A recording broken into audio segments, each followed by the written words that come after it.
activity on the Darknet, especially the trafficking of fentanyl and other opioids. Operation Disruptor builds off of the success of previous J-Code operations, namely Operation Disarray in 2018 and Operation Saboteur in 2019. Today's announcement, Operation Disruptor, arose out of another major Darknet market takedown last year.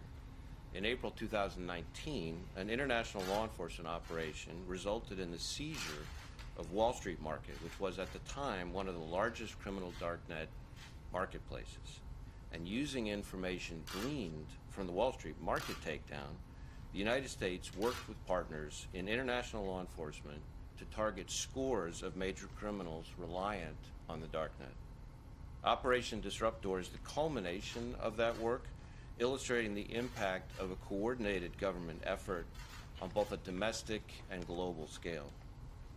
Operation Disruptor involved the contributions of a host of federal law enforcement agencies, including the FBI, DEA, Homeland Security Investigations, the U.S. Secret Service, the U.S. Postal Inspection Service, IRS Criminal Investigation, and the Bureau of Alcohol, Tobacco, and Firearms, as well as our key partners in state and local law enforcement.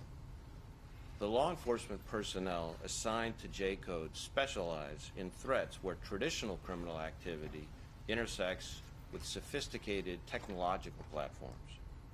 Every day, they're working to show these criminals that they can no longer count on hiding on the Darknet, because we're going to infiltrate their networks, shut down their online illicit marketplaces, and bring them to justice, no matter what it takes. Operation Disruptor took place at a particularly critical time, as our country has seen a sharp rise in overdoses associated with potent narcotics during this pandemic. In just one case alone, the work of the J-Code Task Force led to the seizure of over 11 kilograms of suspected fentanyl associated with a dangerous drug trafficking organization operating in a small town in Ohio. Now, let me just put that in perspective. Just 2 milligrams of pure fentanyl is considered a lethal dose. So that means that one 11-kilogram seizure equates to about 5.5 million lethal doses of fentanyl being taken off the streets of American communities where the impacts could have been devastating. Operations like Disruptor illustrate how J-Code is making a real difference in our cities and towns across the country and around the world. And I look forward to seeing more and more of these kinds of coordinated operations, because the way that we're going to stop the scourge of drug trafficking and opioid addiction is to work together at all levels of government, in law enforcement, in the intelligence community, and across the globe. The Darknet doesn't reside within any single nation's jurisdiction, so we all have to look beyond our borders and boundaries to tackle the problem of criminal enterprises using that platform to peddle their drugs. I also want to thank all the J-Code partner agencies and everyone who participated in Operation Disruptor, for both domestically and internationally, for continuing to support the great work J-Code is doing to combat this crisis, a crisis that endures around the world. We're tremendously proud of J-Code's strong and growing relationship with Europol and our Five Eyes partners to disrupt the trade of illicit drugs. The team's success lies in the abundance of resources and expertise shared across agencies, and in its ability to harness the investigative power of both our federal and international partners to go after these criminals wherever they are. And I understand all too well the challenges our investigative team has faced over the last several months because of the COVID pandemic, and I appreciate the tenacity that I have seen from the J-Code team in finding new and unique ways to carry out its mission. At the FBI, keeping the American public safe is our top priority, and this team is working tirelessly to do just that. Their devotion to combating this threat has already produced remarkable results, and speaking on behalf of the 37,000 men and women of the FBI, I'm proud to stand together with our J-Code partners to meet this threat head on. Thank you, and now I'd like to turn the podium over to Acting DEA Administrator Tim Shea.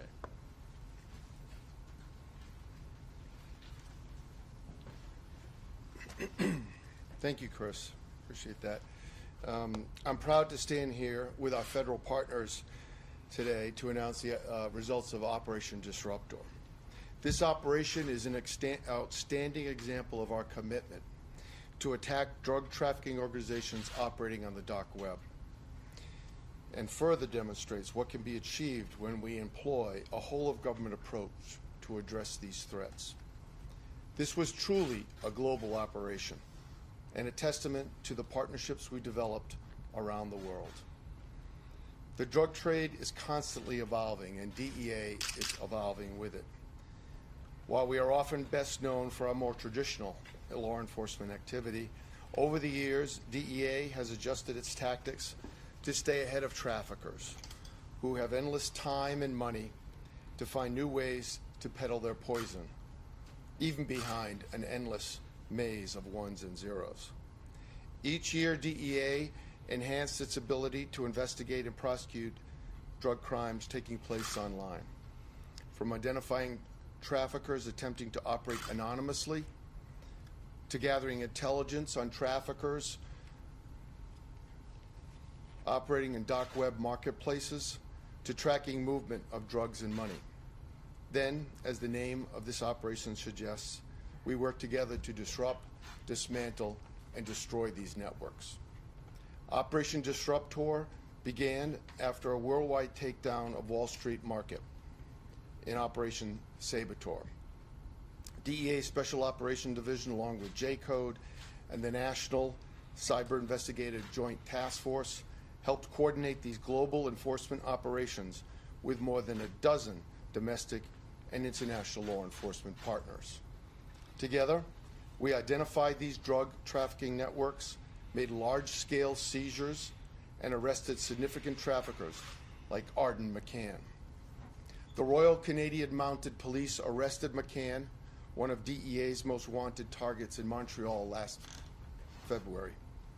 At his peak, he was shipping every month over 10 kilograms of deadly fentanyl and over 300,000 counterfeit Xanax pills. Mccann allegedly imported fentanyl and fentanyl analogs from China to Canada and the United States. Multiple overdose deaths have been directly linked to his drugs. Mccann and his associates allegedly used pill presses to manufacture counterfeit tablets containing highly potent drugs like fentanyl and carfentanil. In fact, more than a dozen pill presses were seized during this operation, each of which was capable of producing millions of counterfeit pills. We've increasingly found drug traffickers distributing counterfeit prescriptions made to look like pills you receive from your doctor or pharmacies, but with deadly results. That's why, in addition to our enforcement actions during Operation Disruptor, we've taken another step to reduce the flow of deadly drugs. Through our new e-commerce program, online retailers, including Amazon, have agreed to ban all online sales of pill presses like those used in this case, used to make dangerous counterfeit prescription drugs in pill form. To all the drug traffickers operating online, this operation should serve as a warning. DEA and other law enforcement organizations here today and around the world will never stop working to protect the American people. We will use all the information and tools at our disposal to find you and to bring you to justice, no matter where you may try to hide. I'd like to invite now the Deputy ICE Director, Derek Benner, to address. Thank you, Tim. Good morning. My name is Derek Benner. I'm the Executive Associate Director for Homeland Security Investigations. And on behalf of the men and women of HSI, I'd like to thank all of the men and women of the agencies represented by their leadership today on the podium with me. And thank you for the opportunity to recognize the results of Operation Disruptor. Certainly an extraordinary initiative in our time of international law enforcement cooperation, and also to recognize the essential partnerships which enabled this operation to succeed. By combating the proliferation and distribution of fentanyl and other opioids via illicit Darknet marketplaces, the J-Code team clearly demonstrated the utility of interagency partnerships for the safety and security of the American people. As a federal agency, investigative agency, with some unique combined authorities of both the customs authorities and immigration authorities, HSI special agents, together with our partners of the agencies represented here today, are uniquely positioned to identify, infiltrate, interdict, and dismantle organizations that attempt to cloak their criminal activity on the dark web. With trained cyber investigators and analysts, we focus on undercover dark web investigations targeting market site operators, vendors, and prolific buyers of fentanyl and other illicit opioids.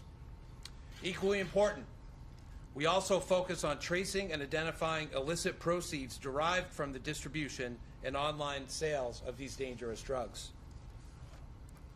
Disrupting the flow of illicit proceeds is vital to preventing other related crimes that arise from dark web narcotic sales, and it seriously impedes the ability of existing criminal networks to spread into additional communities within our country and around the world.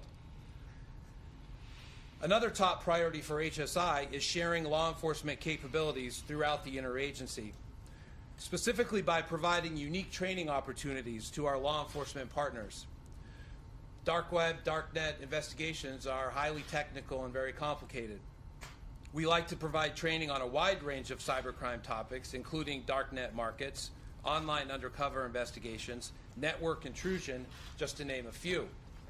In response to the President's initiative to reduce opioid demand in the United States, we developed a cyber training curriculum with our partners since October 2017. We have delivered over training specifically relative to the dark web in over 70 locations worldwide to more than 10,000 state, federal, and local partners. I want to thank you for the opportunity to join you today and congratulations to our law enforcement partners on the success of Operation Disruptor. Clearly, together we are stronger, and together we will continue to fight against and root out criminals who hide in the shadows of the dark web. It is my pleasure to introduce a great partner and a great friend, the Chief of the Postal Inspection Service, Gary Barksdale. Thank you, Derek. Good morning, everyone. As Derek said, my name is Gary Barksdale. I'm the Chief Postal Inspector for the United States Postal Inspection Service. Certainly a pleasure to be here with my distinguished colleagues to talk about the results of Operation Disruptor. Obviously, these are very unique and challenging times for law enforcement. We operate in an environment where criminals hide behind computer screens and lines of code to avoid detection. Some of these people are extremely tech savvy and capable of adapting quickly to ever-changing techniques and technologies. By using the dark web and other means, they are able to sell and ship narcotics and other dangerous goods around the world, exploiting the U.S. mail and other consignment carriers. When they utilize the U.S. mail for these transactions, they create real hazards for our postal employees and threaten the integrity of the postal network that hundreds of millions in the U.S. and around the world. The Postal Inspection Service is committed to finding and stopping these criminals. It is critical, now more than ever, that federal law enforcement agencies and our international partners cooperate to bring down these dark web sellers and dismantle the marketplaces they use to promote themselves. Operation Disruptor is a prime example of what we can accomplish together. Through our partnership with federal agencies and close cooperation with international partners, we've seen a remarkable increase in arrests, prosecution, and seizure of narcotics and assets. Over the course of the operation, as the Deputy Attorney General pointed out, there were over 121 arrests, and more importantly, over 274 kilograms of narcotics seized. In addition, more than $6 million in illicit profits from dark web transactions, both in cash and virtual currencies. These successes could not have been fully realized without our international law enforcement partners, specifically through our interaction with Europol. That's why I'm proud to have a permanent postal inspector now assigned to The Hague, serving as a key international liaison, helping to expand our efforts to protect the U.S. mail worldwide. These coalitions help to make the U.S. mail safe while also crippling drug trafficking organizations around the world. So on behalf of the United States Postal Service, I want to thank those of my colleagues, many are here on stage with me, who cooperated in Operation Disruptor. I'd also recognize the many partners in Europol, the Royal Canadian Mounted Police, and the Canada Post for your contribution to this successful operation. The Postal Inspection Service strives each and every day to stop those who would use the U.S. mail to send illegal goods. With the combined efforts of our law enforcement partners, we expect continued success in targeting and taking down these drug trafficking organizations. Thank you.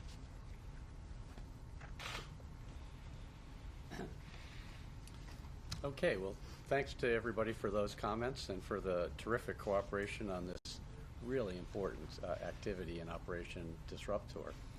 At this stage, what we'd like to do is open it up for some questions.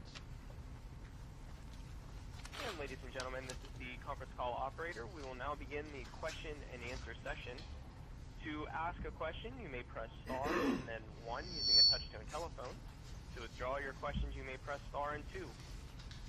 If you are using a speakerphone, we do ask that you please pick up your handsets before pressing the numbers to ensure the best sound quality. Once again, that is star and then 1 to ask a question. And our first question today comes from Mike Balsamo from the Associated Press. Please go ahead with your question. Thank you. Mr. Deputy Attorney General, maybe you could speak a little bit more about...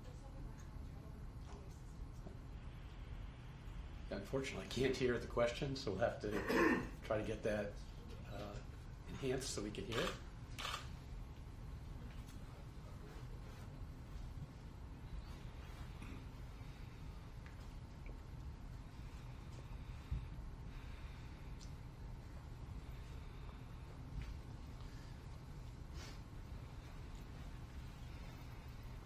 Maybe somebody can just repeat it for us. Sure. This is the conference operator. Are you able to hear me? Yes. All right, Mr. Balsamo, if you could please proceed with your question. Sure. Mr. Deputy Attorney... Yeah. Mr. Deputy Attorney General, could you speak a little bit more about the impact of this operation on the illicit market? And separately, what can you tell us about the woman suspected of sending ricin letters to the White House and law enforcement in Texas? Obviously, she was taken into custody several days ago by federal law enforcement, but the department hasn't provided very many details about this case. So who is she and what charges is she facing at this point, and what can you say about that case?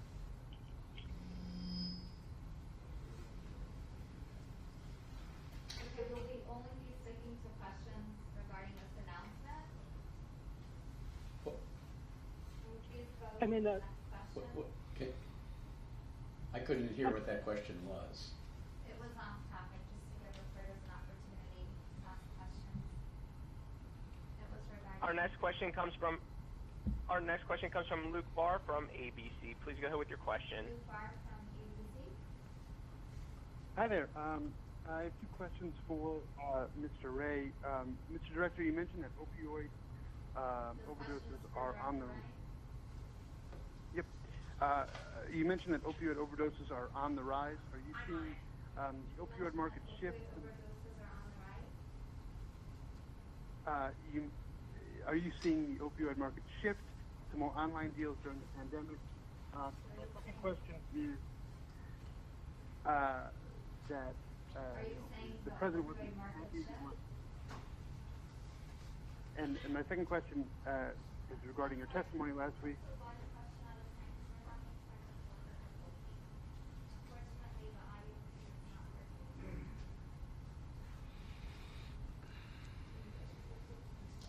Yeah, what we're doing is, since we can't hear the questions, is in the audio room they can, and they're going to relay it out here, but it's easier to relay if it's succinct enough to be easily communicated. I think I got enough of the question to be able to try to... Let us know what we're going to shift in markets of opioids. Let's figure out what he means by shift. Yeah, Mr. Director, you mentioned that opioid overdoses are on the rise. Are you seeing the opioid market shift to more online deals during the pandemic? The opioid market shift to more online marketplaces. Bob, That's the question. let them know I can hear it. I'm hearing it. So let me start with that and then pass it off to Acting Administrator Shea for a little bit more about the opioid supply more broadly. I would say that we are seeing more and more, not just in the context of opioids, but really in the context of all sorts of criminal activity, more and more leveraging by criminals of the Darknet, which is one of the reasons why J-Code, which I talked about, is now starting to pivot to not just focusing on online distribution of opioids, but distribution of things like stolen login credentials, fake credit cards, even weapons. In some ways, this is just the perfect storm combination of traditional criminal activity of all shapes and sizes merging with this more sophisticated technology. But I think the point of today's announcement is that it doesn't matter where you go to try to do it or how you try to hide it, we're coming for you.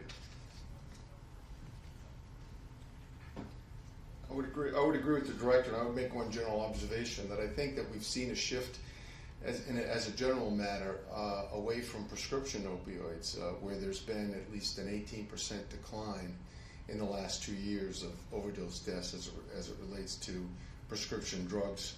And in part that's because of the DEA restricting quotas and other things that have taken place to address that prescription drug problem. At the same time, we've seen an increase in fentanyl deaths, and that's synthetic opioids, which is a major threat emanating from Mexico. Drugs produced on an industrial scale in Mexico are shipped into the United States, whether using dark web means, as the director mentioned, or traditional smuggling means.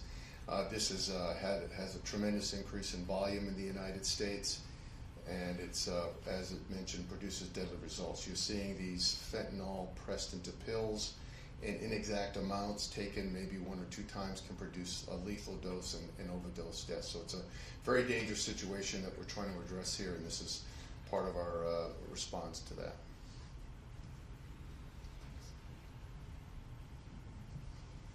And our next question comes from Jake Gibson from Fox News. Coming from Jake Gibson from Fox News. Hey there. Thank you. Can you hear me? Yes. So first of all, I'm interested to hear if you could give any more details about specifically how these people were able to collect money for their illicit products, and in their, and in that, how you were able to track that, if there's any more details on that. And number 2, I just would like to piggyback on Mike Balsamo's question from the AP. I do think that it's worthy of one off-topic question on the Rosen story.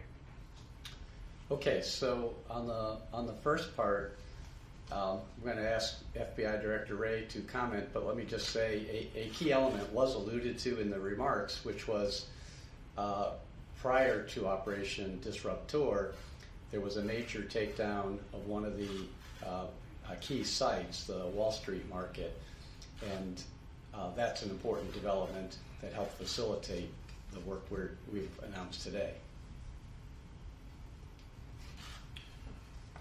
So in terms of how... Mr. Gibson, if you could repeat. I think that the director probably heard it, but I'm just looking for any details specifically on how they were collecting the money and how the law enforcement authorities were able to track them down. So on the first part of your question, a lot of the payment is through cryptocurrency, which of course makes sense if you consider the kind of forum or platform that these folks are conducting their illegal business on.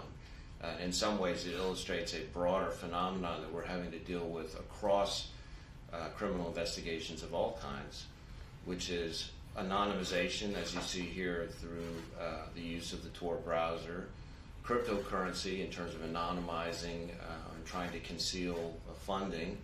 And of course, you've heard both the Attorney General and me talk quite forcefully about the end-to-end default encryption problem and the way in which that's masking communications and information.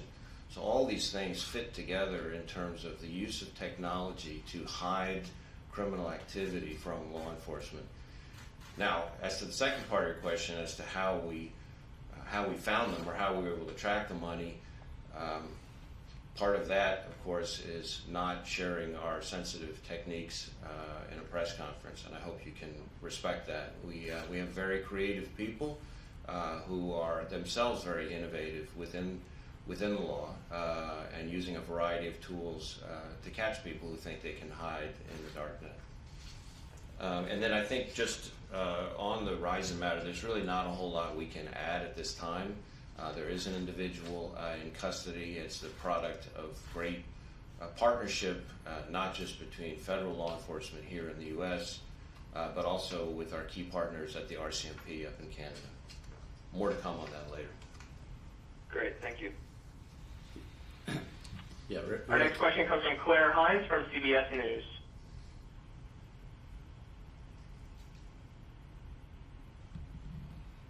Sorry about that. Was working on mute. Hi. If I could, I would like to reiterate Mike Althama's first question, which was, how big of a dent has this made in the opioid landscape across the country?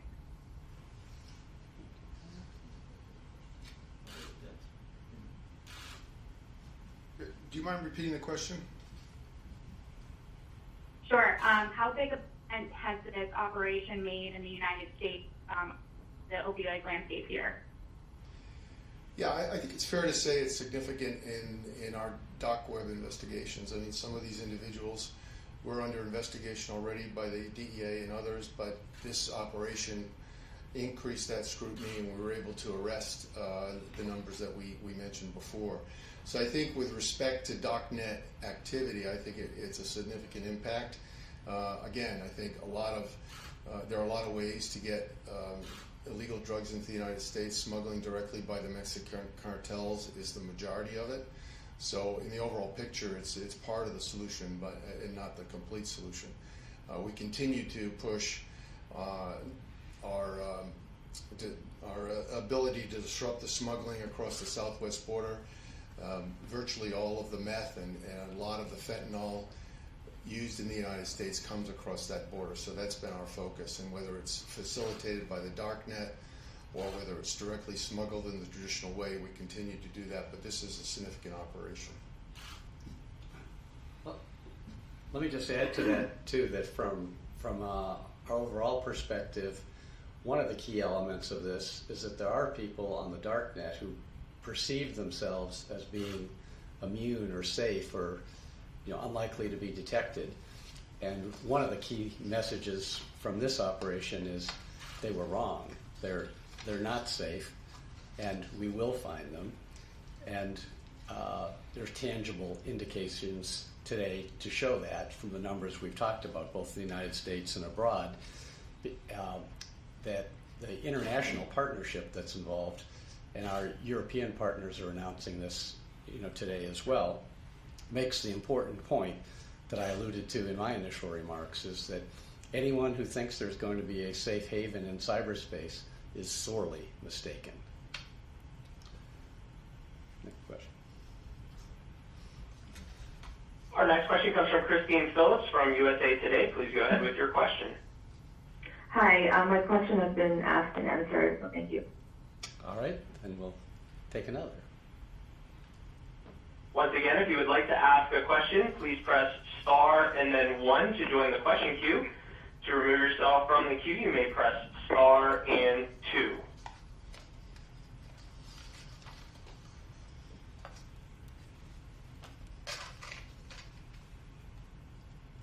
And our next question comes from Evan Perez from CNN. Please go ahead with your question.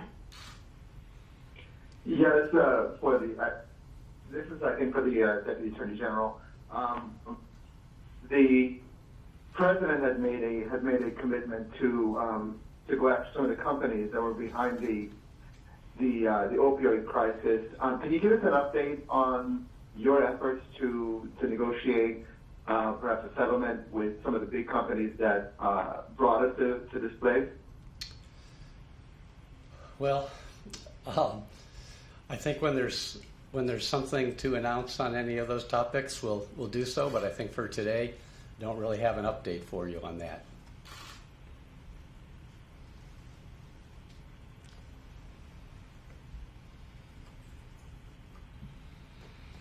And ladies and gentlemen, thank you for joining today's press conference. We are now going to end the call. Please also note that the video of the press conference will be posted later today on justice.gov. We do thank you for attending today's presentation. You may now disconnect.